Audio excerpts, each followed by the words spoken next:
8 दिवस पोटात अन्नाचा कण नव्हता, तो लढत होता शेतकऱ्याच्या हक्कासाठी, तो लढत होता शेतकऱ्याच्या न्याय हक्कासाठी आणि तो लढत होता प्रशासनाच्या विरुद्ध।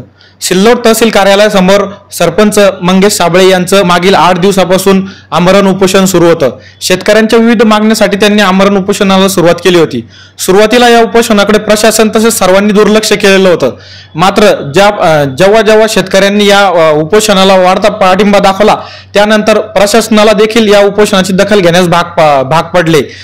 या ठिकाणी विरोधी पक्षातील आमदार यांनी देखील उपस्थिती लावली। रोहित पवार असेल, शशिकांत शिंदे असेल यांनी या उपोषणाला भेट दिली।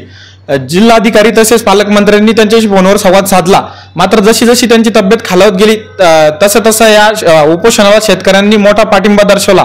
आता सध्या त्यानंतर मंत्री अतुल सावे यांनी 8व्या दिवशी या उपोषणाला भेट दिली व मंगेश साबळे यांच्यासोबत चर्चा करून या उपोषणाला उपोषण सोडण्यात आलं। आता मंगेश साबळे संभाजीनगर येथील खासगी रुग्णालयात आहे। आपल्यासोबत स्वतः मंगेश भाऊ आहे, आपण त्यांच्याशी आता संवाद साधूया।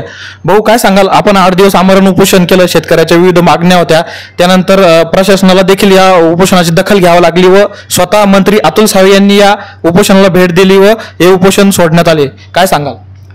खरं तर हे शेतकऱ्यांचं यश आहे, शेतकऱ्यांच्या एकीचं बळ आहे आणि सरकारनं या छोट्या मोठ्या लढ्याला यशस्वी चर्चेच्या माध्यमातून या ठिकाणी सकारात्मक असा प्रतिसाद दिला। मग ते आकडेवारीमध्ये थोडीफार तफावत जरी असली तरी आमची शेतकऱ्यांची नवरात्र दसरा गोड झाला नाही तर दिवाळी तरी गोड होईल अशी अपेक्षा कुठेतरी आता आहे। भाऊ, काय सांगाल, दिवाळीपर्यंत ही मदत मिळावी, शेतकऱ्यांच्या खात्यात व्हावी अशी शेतकऱ्यांची अपेक्षा आहे, काय सांगाल तुम्ही त्याविषयी? ही मदत दिवाळीपर्यंत मिळाली पाहिजे, त्यासाठी सरकारनं आता प्रयत्न केले पाहिजे। हे फक्त कागदावरच न राहता प्रत्यक्षात शेतकऱ्याला लाभ या गोष्टीचा मिळणं खूप गरजेचं आहे। त्याचबरोबर अजून देखील ज्या मागण्या आहेत त्यासाठी देखील आम्ही अजून संघर्ष आमचा सुरू आहे।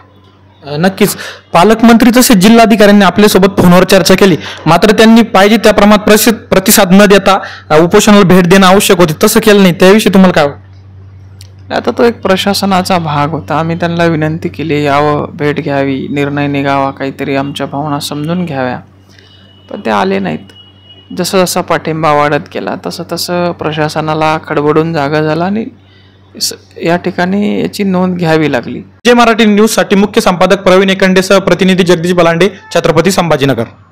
ताज्या बातम्या लवकरात लवकर पाहण्यासाठी पीजे मराठी न्यूज चॅनलला लाईक करा, सबस्क्राइब करा आणि बेल आयकॉन प्रेस करा।